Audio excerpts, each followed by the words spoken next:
All right, the last one I wanted to talk about for this particular topic is obviously going to be lesson 5. This is on page 415.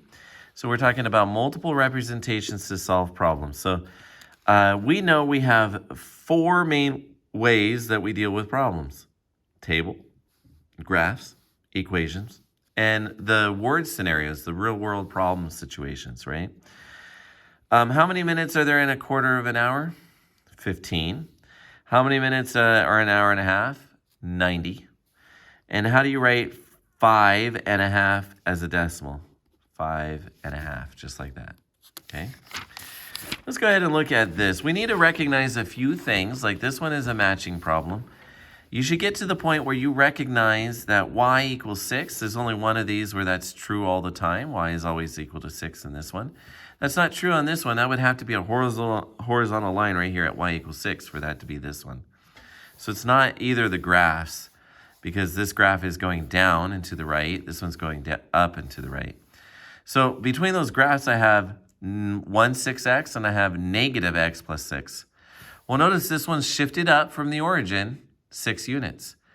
And it's negative. It's a negative line, right? Because it goes down and to the right. But this one is positive, and it's not shifted from the origin. It goes right through the origin. So in this one, we call that a proportional relationship.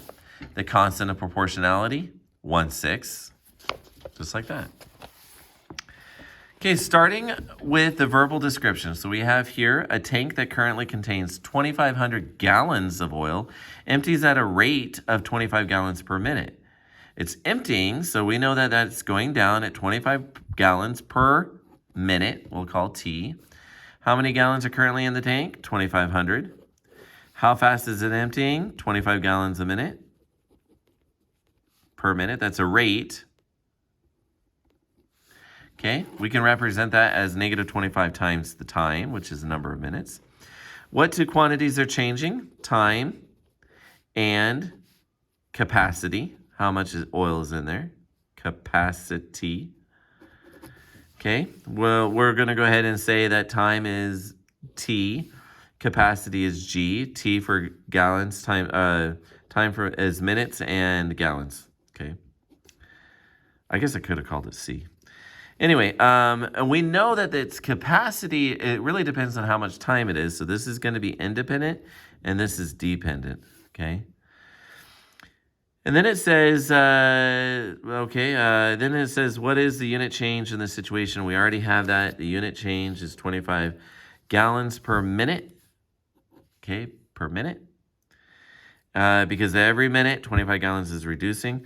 Now we need to write an equation that describes the two quantities. Well, the total amount that is in the tank, number of gallons, is equal to the fact that I had 2,500 to begin with, and I'm subtracting 25 gallons every minute. At a certain point, this isn't going to make sense anymore. Will this go on forever? It will not. We can go ahead and define, let G be positive, greater than or equal to 0, okay? We know that it's going to stop. As soon as the amount in the tank, it can't be less than 0. So the tank's going to end at 0. So it keeps going until we get to 0. That graph just goes on and on and on. No, it doesn't. It goes to 0. So if I were to graph it, I start at 2,500. That's where we were. So this graph is going by 300. And so that's going to be just right about there. At 0 times, I'm at 2,500. And then you should be able to fill out a table and a graph based off of this information. And I'm pretty confident you guys can do that. How many gallons in the tank are after a quarter of an hour? So that's only, it's not even 1 hour. It's not even a full, it's 25 times a quarter of an hour. So we have our equation. We go ahead and use the equation. 2,500 gallons minus 25 for every minute and a quarter of an hour. Well, that's 15 minutes. You just figure out how much that would be in each and every one of these. We can go ahead and do a table. We have quantities of time and capacity. And we have units of measure of minutes and gallons. And then we have an expression, T, and this is 2500 minus 25T. And then you have to decide what your time's going to be. Well, it makes sense to start at 0 and 2500. And then every minute after that, maybe you're not going by 1. If you look at this table, notice that the time is going by 20, 40, 60, 80, 100, and 120. So you might actually want to have your time go by a similar scenario.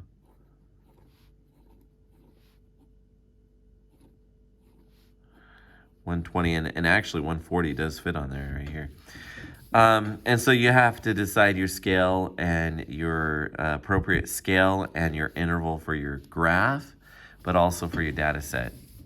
And then I plug in every time. If I go 20, well, what is 2 times 25? It's 50. 20 times 25 would be 500. So 2,500 minus 500 would be 2,000. And you'll probably notice that every time I go by another 20, it's going to be another 500 less. So you'll get to where it hopefully it makes sense. And wait, what happens here? What happens after 100 minutes? Do these make sense? These next two? Yeah, no, it doesn't, because once it's empty, it's empty. So let's see. I'm going 500 every,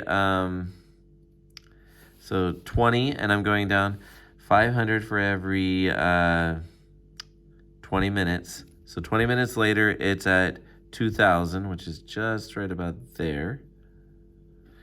And then 20 minutes later at 40, it's going to be at 1,500. Oh, that's perfect. Then it's going to be at 1,000, which is right about, what is that? Right about there. And then it's going to be at 500. And that's going to be right about there. And then it's going to be at 0 at 100. It ends up being emptied.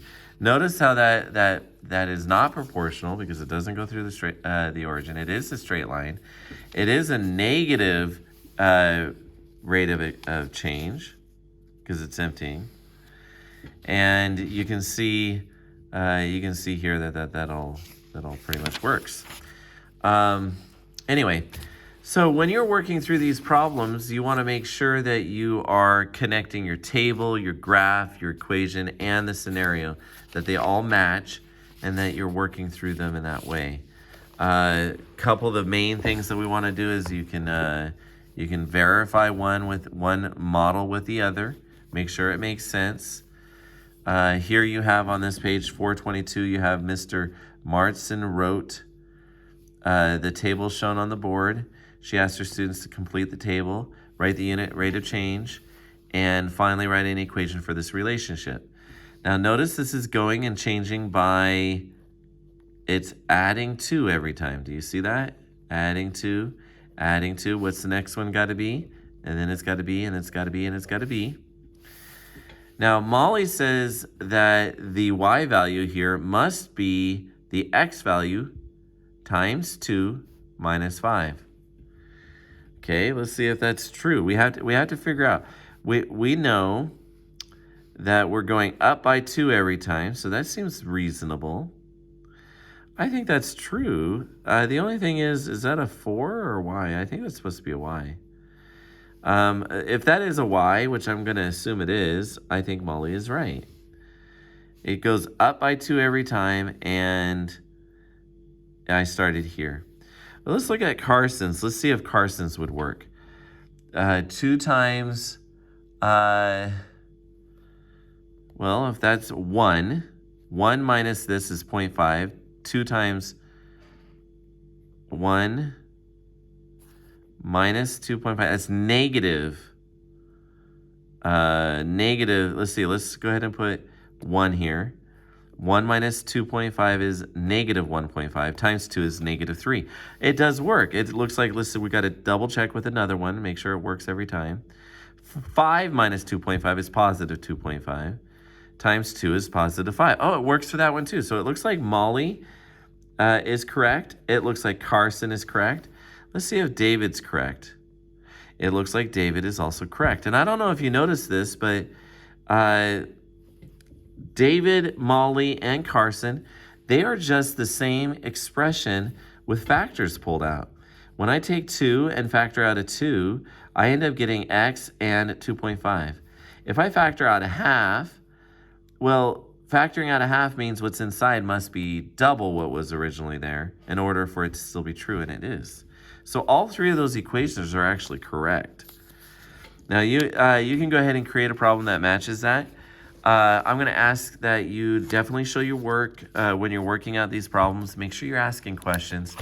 This is mainly just working through and applying the ideas that we've been learning about to real-world situations. So good luck. Let me know if you have any troubles. Thank you.